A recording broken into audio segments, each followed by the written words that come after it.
What's going on, guys? Welcome to another episode of Smash JT. Something I do on this channel from time to time is talk about my kooky, crazy inventions of the direction of the video game industry and what I think a company could do or should do. And I got to thinking the other day after Apple had their keynote talking about the iPhone 15 Pro Max or whatever and the crazy CPU, GPU, AAA titles that are going to be able to be played on it, and the direction of the future of the video game industry is going to wildly change forever.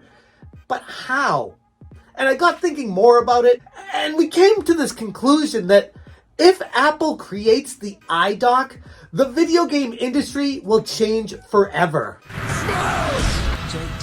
New to the channel, hit that subscribe, give me a like, and check out smashjt.com. I have an article talking about the Apple iDock and how this will reshape the entire landscape of the video game industry. Apple's innovations know no bounds. From their groundbreaking iPhone to the Mac, every unveiling is met with bated breath by the tech world. In the recent reveal of the iPhone 15 Pro Max, Apple has further cemented its dominance in the mobile sphere. But here's a thought. What if Apple turns to the world of gaming? They talk about it in their keynote with these AAA titles that they unveiled, and the entering of the hypothetical iDock, what this device could do to revolutionize the entire video game landscape.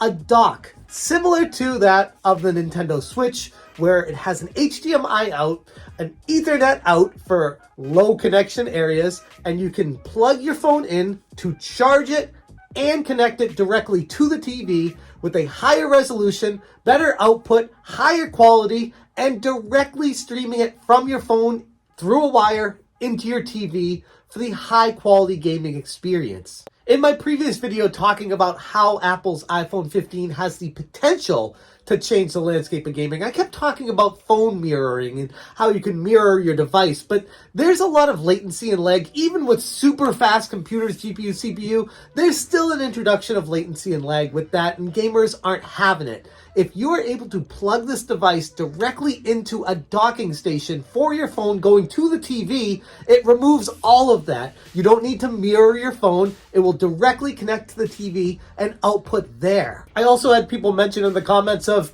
oh, if you're going to be mirroring your phone, it's going to get really heated. The phone gets hot, and what will that do over time? Will it overheat, destroy the battery, all these things? Well, a dock could resolve those. The dock could also incorporate cutting-edge cooling systems, ensuring the phone remains at optimal performance levels while also charging it. But Apple could take this even further. It could have its own SD card slot, which I know Apple probably won't do that because they don't like removable batteries. They don't like having SD card slots. They don't like doing stuff that where other people can inject things to their phones. They want to keep it all in-house. So maybe an SD card slot is a pie in the sky dream for this thing.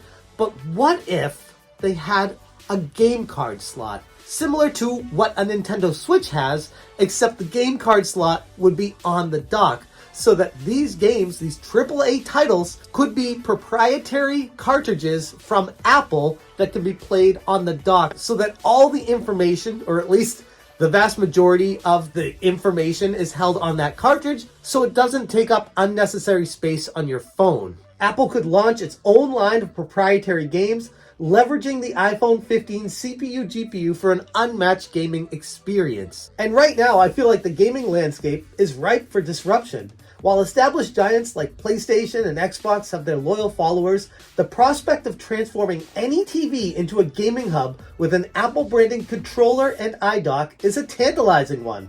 At a suggested retail price point of I don't know. It's Apple. It's probably going to be inflated. But because the phone is upwards of, $1,500 USD for the iPhone 15 Pro Max, somewhere around there, it's a lot of money. If this dock was $99.99 and came with a controller, that'd be a pretty interesting prospect for those that are buying the phone already. And this is the thing. I had a lot of people fighting about, oh my God, this is not going to disrupt gaming. The phone itself costs $1,200, $1,300. The Xbox costs $500. PlayStation 5 costs $500. Why would I do that? I'm like, well, people buy the phones anyway, so if you already have the phone, You would not have to buy another gaming device on top of that. The phone is much more than just a gaming device. It's a very advanced camera. It has software editing. It has games on it. It has connections to social media, everything, work functionality. The phone is a handheld computer in the modern era.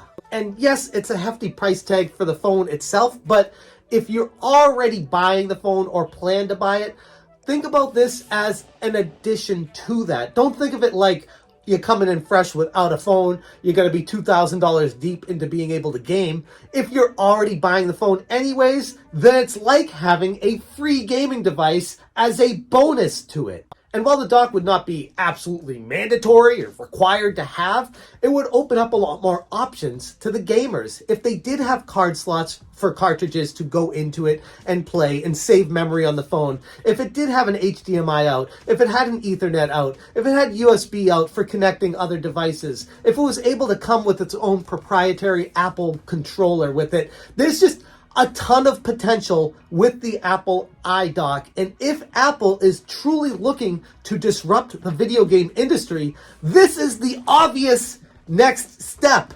You hear me, Tim Cook? If you're watching this, hit me up. I'd be happy to come to Cupertino and talk to you more about my ideas with this thing. But I want you to genuinely think about this as a realistic proposition entering the game front. If there is a dock for an Apple phone where you can plug it in, have an HDMI out, and Ethernet, solid game streaming, cooling fan, and cartridge slots, that opens up possibilities for Apple to make money off of game carts, a percentage of each one sold, for people buying them for their dock. Also saving memory space on the phone. Also taking on some of the processing if there's a chip inside of the dock to alleviate some of the issues from the phone and overheating, things like that, plus a cooling system, and a ton of other options that are potentially available in this theoretical iDock.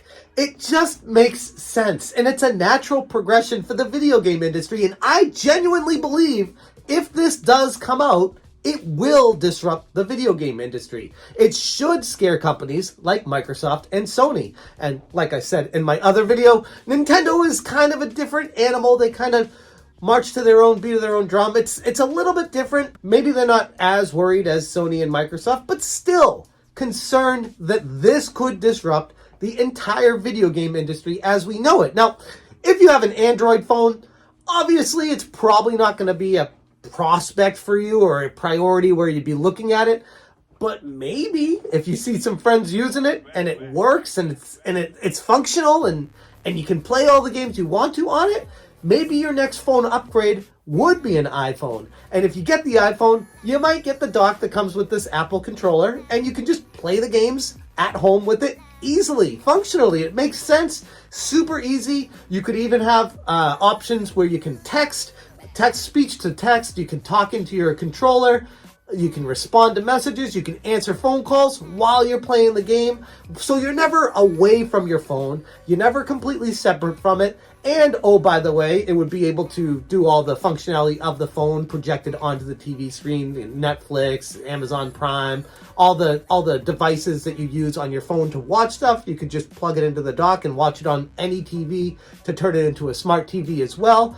It makes sense, and honestly, I'm a little surprised that Apple hasn't announced this yet, especially with all the information they just dispersed regarding AAA titles, these games. The functionality of them looks incredible until you look at the screen and you see like a million buttons on it. You're like, how am I supposed to play Resident Evil 4 on a phone screen with like 80 million buttons on it that are touch sensitive and pressure? It doesn't make any sense. It makes far more sense to have a controller to play it. And if you're gonna be able to do that with a Bluetooth controller, they might as well add one in with this iDock thing. And I don't know, $99.99, max price $149.99, and you're in. You have a now next generation console experience for an additional $100, $150 instead of an additional $500 for an Xbox or PlayStation 5.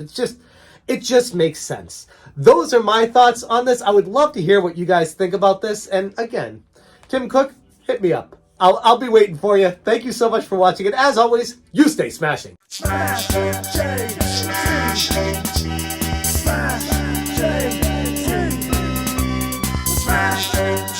Smash JT.